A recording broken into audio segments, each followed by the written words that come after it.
Dito pa lang ay nabalahaw na kaagad kami mga sangkay. Bumaon ng gusto ang aming gulong at nahirapan kami dito. Tagal kami dito bago kami nakaalis. Tayo mga sangkay, nakarating tayo sa kubo namin sa Laguna. Ayan nating sasakyan. Nung nakaraang punta namin, napakalalim ilog na yan. Hirap kaming makatawid. Pero ngayon hindi nagaano, kahit maulan sa kayang-kaya namin siyang tawirin. Nakaraan talaga dahil muntik ng dalawa namin kasama yanod.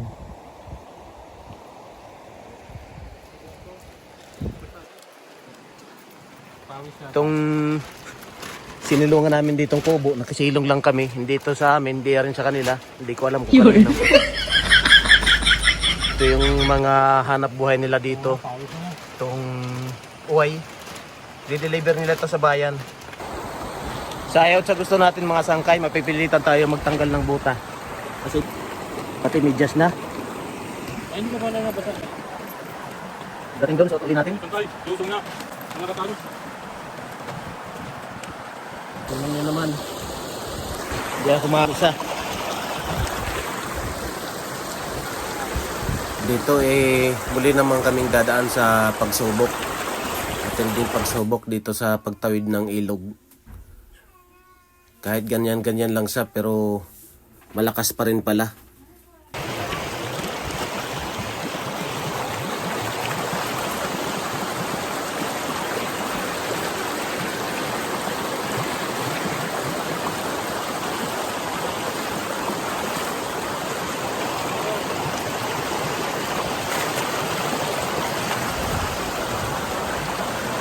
Madulas mga bato mga sangkay.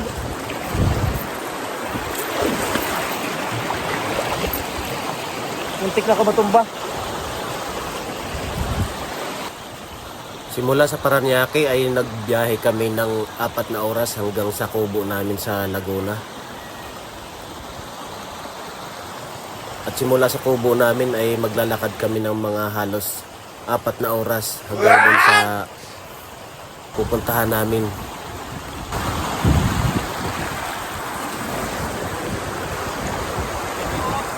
Bye!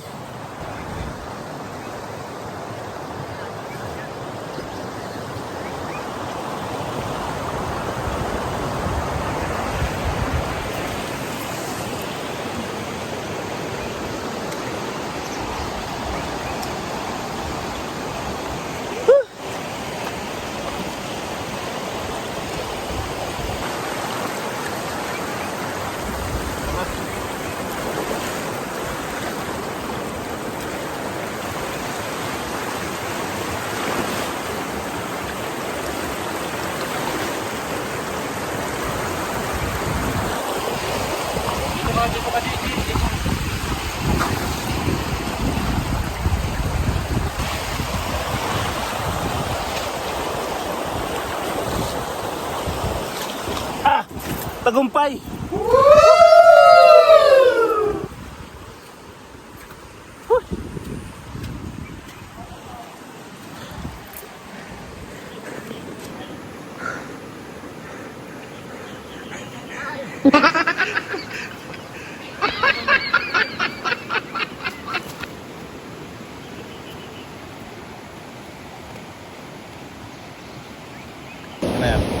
Limatik mga sangkay.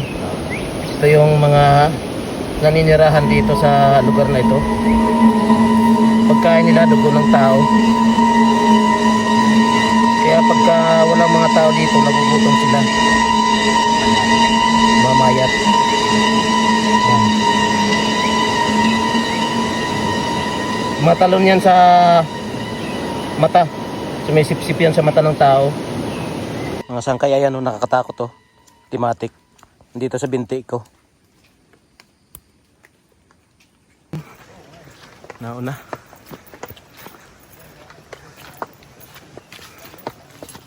Mga sangkay, ito yung patunay na magkakaroon talaga dito ng windmill. Kasi yan, mga hinukay yan ng mga windmill, marami yan dito. Di mayakap. Tapos, ito mga sangkay yung bagong hukay ng gumagawa ng windmill. Ito yung binungkal ng baboy mo mga sangkay. Tingnan nyo yung bakat ng paa. Laki na. Yan. Yan. Kabubungkal lang yan mga sangkay. Maya, kanina lang yan. Yan mga sangkay linta. Busog na. Sige nga, Jay. Tarasin mo nga, Jay. Oh. Itak mo. Lagyan mo ng sabon. Linti. Lagyan mo ng sabon. Kanina may gumagapang dito sa ano ko eh. Dugo na yan. Ayan oh. Dugo na oh. Busog na galing dito oh. Pula din pala Sa yung lig kulay ng ni dugo, Kuya. ano? Pwede bukas yung ano mo. Pwedeng green. Yan. Kasi tuloy-tuloy, tagas ng dugo. Tuloy-tuloy. Pwede, bukas yung ano mo. Ito mga sangkay yung minarka dito ng ano, minarkahan ng taga windmill. Yung mga empleyado ng windmill. Siguro ano to. Palatandaan nila. Galing pa kami sa Paranaque mga sangkay. Malis kami kaninang madaling araw. Alas 3. Dumating kami sa PAMI. Mga 6:30 na yata nun. Kasi mabagal kami. Ngayon, andito kami sa gitna ng bundok. Di pa kami nakakarating doon sa paroroonan namin. Yan sila mga kasama ko. Si Kasindo. Si Karen eh. Basta mga kayan. Pero yung kanay, ibig sabihin ng kapatid. Itong almusal namin dito. Durian. Wow! Yan. Kape. Mga sangkay. Yung sa Manila, almusal namin, disal. Pero dito, durian. Ito agad. Hawi pala. Ang lasa niya eh parang durian. Parang marang. Madasin natin. Parang durian. Malit lang. Kabe, kasi na.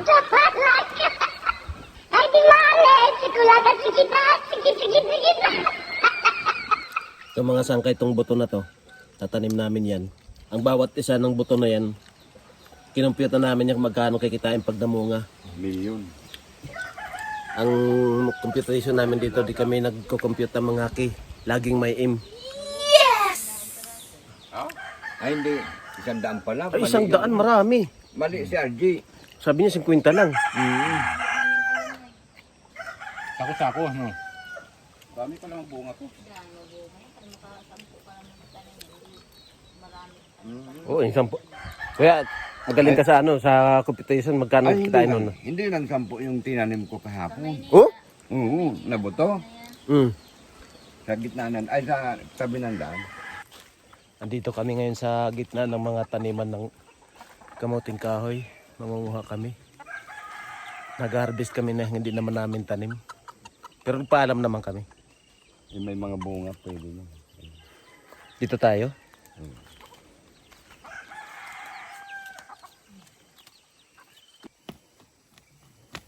Yun.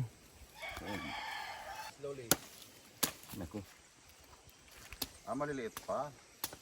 Tama lang yan. Tama lang ano. Kasama. Hindi kaya ng isang tao mga sangkay. Kailangan dalawa.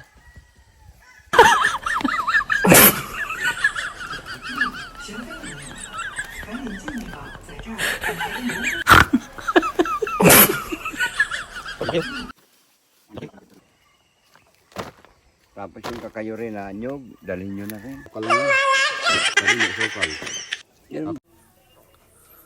Dito muna kami natulog sa bahay na ito. Bahay ito ng mag-asawang matanda. At ngayon, pupunta naman kami sa kanya-kanya mga destino. Bali, yung dalawa naming kasama ay mahihiwalay sila sa amin. Kami namang dalawang magpartner ang magkadikit sa aming mga pwesto. Naman ni Caberto, dito kami sa may bandang east. Ito naman si... Ako naman papunta sa north. Si RJ naman sa south. Hindi ka na tayo. Ay, ba't dito yan eh? Hiwalay. Ako dito lang sa house. Si Manoy Panord. Okay. Ayos na. Ay mga dala namin. Yun kaya. Durian. Yung tubuan. Meron pa kami ditong dalang kape. Hindi naman to 3 in 1. Dalang kape namin dala, luto na. Hindi to 3 in 1. Bukod yung pantanim at So, may durian sila. luto na. Yung ano mo pa di Duarte. Dito. Ay. Sana pala rin to. Sa may palad. Sa baboy ra mo. Pare, chat yun na lang kami ha. Pwede, ano tong balinghoy mo? Ayun nga pala. Kailangan lang natin siguraduhin ang magandang bukas. Sanihin ang matatamis na ubas. Ikaw ang inspirasyon at siyang magsisilbi. Kailangan natin magbalat ng kamuting kahoy para mapagsahin tayo. Hindi tayo matutulog sa gitna ng gubat. Oras ngayon ay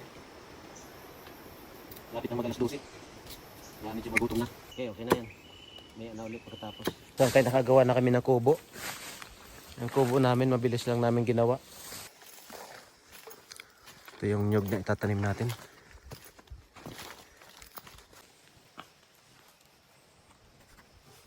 Pwede na siguro yan, masangkay. Buwan na natin to.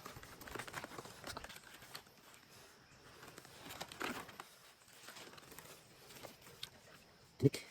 Masakit sa matinik. Natanim ko na mga sangkay yung mga niyog na dapat kong itanim. Binakuran ko yung iba para hindi bukalin ng baboy ramo kasi kakainin nila yan. Yung iba naman hindi ko na nabakuran kasi masyadong matrabaho pala magbakod ng bawat isa niyan. Yan pa dito.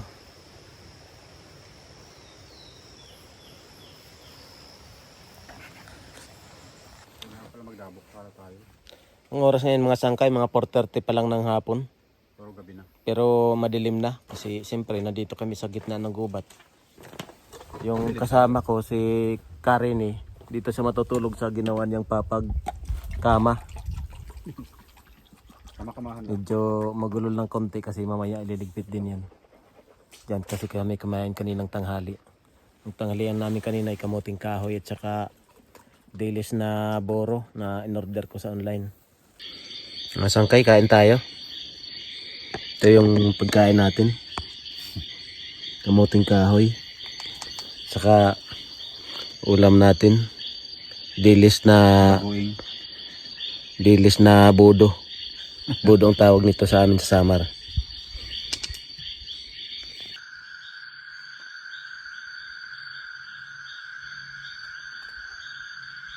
Tulog na tayo mga sangkay ha. Ito yung tulugan natin, duyan. Sa totoo lang mga sangkay, natatakot talaga ako dito. Natatakot talaga ako ng gusto. Kasi baka kung ano lang magpakita sa amin dito sa gitna ng gubat. Pero hindi lang ako nagpapalata sa aking kasama. Kasi baka matakot din siya. Ligid namin mga puno. Dilim sa labas. May mga costume namin makasampay.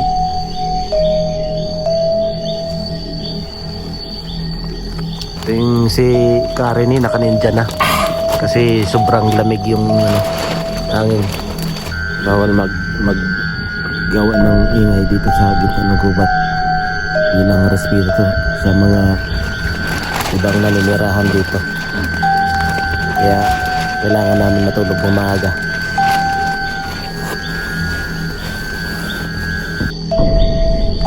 Ito yung tinutulugan namin mga sangkay. Bubong lang yan, walang dingding. Hindi kayang makontrol yung aircon dito sa gitna ng gubat. Bali, may kapitbahay naman kami dito. Ang kapitbahay namin dito siguro may mga 5 kilometro ang layo. Lapit lang mga sangkay, 5 kilometro. Diyan lang, 5 kilometro. dito. Walang signal. Ang ano dito siyempre malayo sa Kabiasnan. Walang signal, walang kuryente. Siyempre gubat. Nakakapagtaka naman kung magkakaroon ng kuryente dito sa gubat. Ang ginagamit naming ilaw dito ay mga chargeable.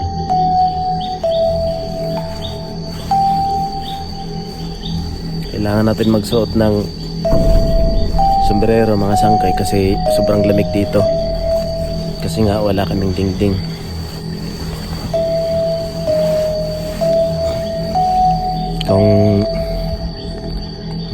Kung di nyo may tatanong mga sangkay kung kami ba ay natatakot dito, kalahati natatakot, yung kalahati hindi. Kasi ang nakakatakot dito yung mga baboy ramo kasi matatapang. Pagka nadaanan kanila kasi malalaki yung mga baboy ramo dito, nadaanan kanila, bigla ka na lang nila bubungguin. Kaya yung duyan ko mataas, mga 1 dipa taas. Kaso nga lang ang problema pagka naputol yung tali, bagsak si biyaherong gala. Alam mo, nagtataka kayo mga sangkay kung bakit kami nandito sa gitna ng gubat. Ang misyon namin dito ay i-develop namin tong lugar na to. Tataniman namin ng mga fruit trees tulad ng durian, mangga, mga kahit ano, basta prutas, etc. Mangustin, ganyan. Buko, siyempre kasama yon. Di mawala talaga yan dahil di mabubuo daw yung buko salad. Nga pala ano, yung pala pa pinakamadaling paliwanag doon mga sangkay. Tatanim namin dito buko salad. Kasi ang ibig sabihin ng buko salad, iba-ibang klaseng prutas.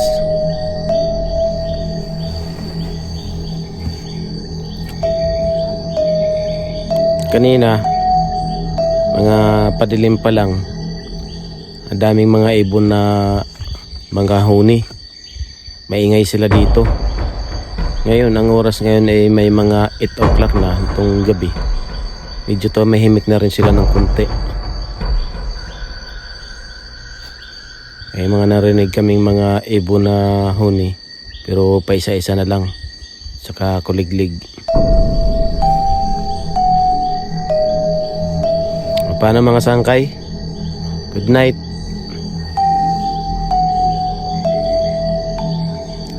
Good night. Tutulog na tayo. Kailangan na natin patayin ng ilaw. Pati itong isa.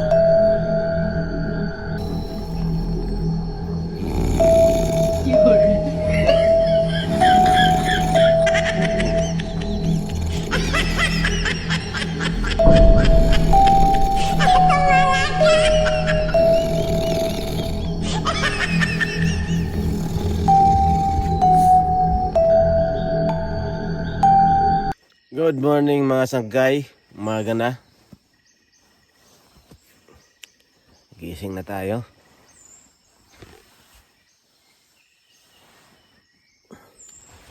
Yeah.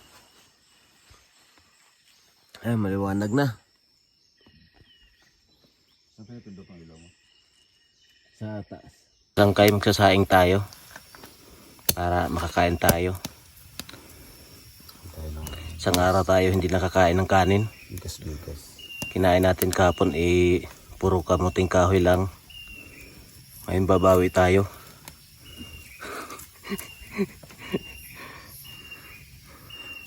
Ito si Master Cook. Sasaing sana ako kahapon, hindi ko napadingas. Sablay. Dito kami natulog. Ang tinulugan namin. Lakas ng aircon, sangkay. Oo, lakas talaga ng aircon. Sobrang lamig.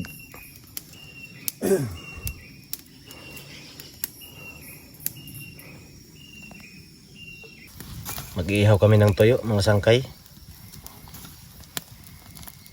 Yan ang ulamin namin. Pupunta na tayo sa ating destinasyon. Magtatanim tayo ng mga sari-sari.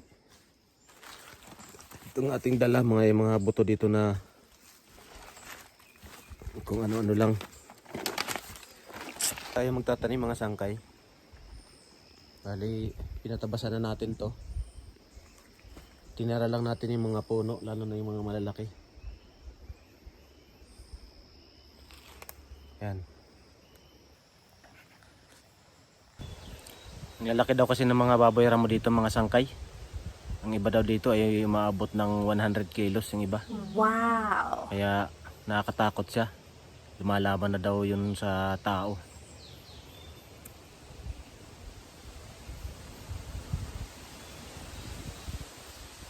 Limatic. Ito naman mga sangkay tinatanim ko. Kakao naman to. Tapos na tayo magtanim ng durian tsaka nyog. Ngayon kakao naman. Marami na akong naitanim dyan sa paligid. Ito naman. Tatanim natin siya.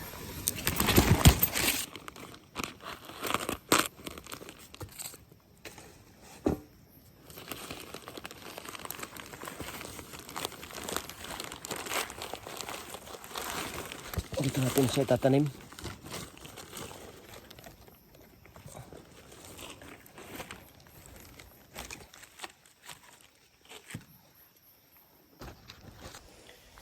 Yung mga sangkay natanim ko yung itanim ko na naman yung isang kakao. Yung iba. Ito. Ayan. Ayan. Meron pa ako dito itatanim doon banda. Ayan mga sangkay. Tapos na ako magtanim. Itanim ko na lahat ng mga kailangan ko itanim. Maya-maya. Uwi na rin kami sa Paranaque. Kung nagtataka kayo mga sangkay na bawat isa sa tinanim kong nyug may sako. Kasi pantaboy daw yun sa baboy ramo. Ano sa may plastic. Kasi kinakain nila yung mga tanim na yan na tubuan ng nyug. Tapos ko na rin tanim ang mga durian. Impake na kami. Oras ngayon ay 11 ng umaga. So makalis kami dito ng mga kasi mga kasama ko inaantay ko pa eh. Doon sila sa mga pwesto nila. Bali 4 kami na napunta dito. Makalis kami ng mga alauna. Nakarating kami doon sa may kubo namin sa may Laguna. Siguro mga alas 6 or alas 4 o alas 5 ganyan. Tapos babiyahe na naman kami puntang Paranaque. Siguro makakarating kami doon mga 8 o'clock ng gabi. Kung dito ka, magharap ka kay Mulando. Dito na.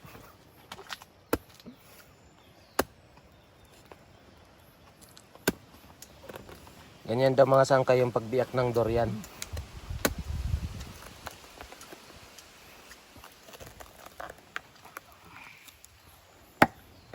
Ipa-cross mo para... Ay, bilis lang pala. Ba't tinabukas ako, hirap na hirap ako. ano. O, tingnan mo, ang laki ng ano oh. Dapo. Kaya oh. Laki ng mga buto oh. Parang durian lang. Yan. Million durian. Hindi $1,000,000. Oh. Meron Diba? pa yan.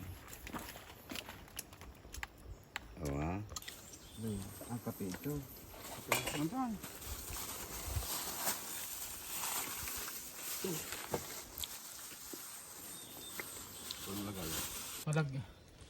Malagkit yung pagka ano niya. Oh. Sarap. Hindi yung doon kayo, sa inyo pang hindi maganda no. Lata. Itong merienda namin dito mga sangkay oh. Nagtsatsaga lang kami sa durian. Kala mo ba pag tumubo yan, edi milyon ang kikitain natin dyan? Edi, malayo yung binalikan niya doon. Oo. Kaya pala na. Tapos, Silip-silip ko kaya baling-baling-balingan.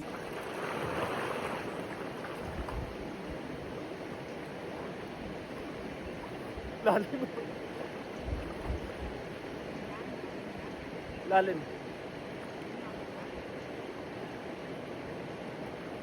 Nagawin natin ngayon, gugat.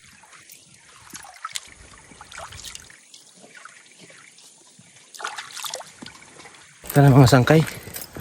Karating na kami. Bali, simula dun sa gubat na pinagtaniman namin ng mga prutas hanggang dito sa aming kubo sa Laguna. Kasi yung pinagtaniman namin ng prutas, lugar pa yon ng Quezon. Hanggang dito sa kubo namin dito sa Laguna ay naglakad kami ng 3 oras. Doon yung sasakyan natin sa taas, sa may kubo namin. Tayo ang sangkay, nakarating na tayo sa kubo namin sa Laguna. Ayan natin sasakyan. 5 araw dyan, nakatambay.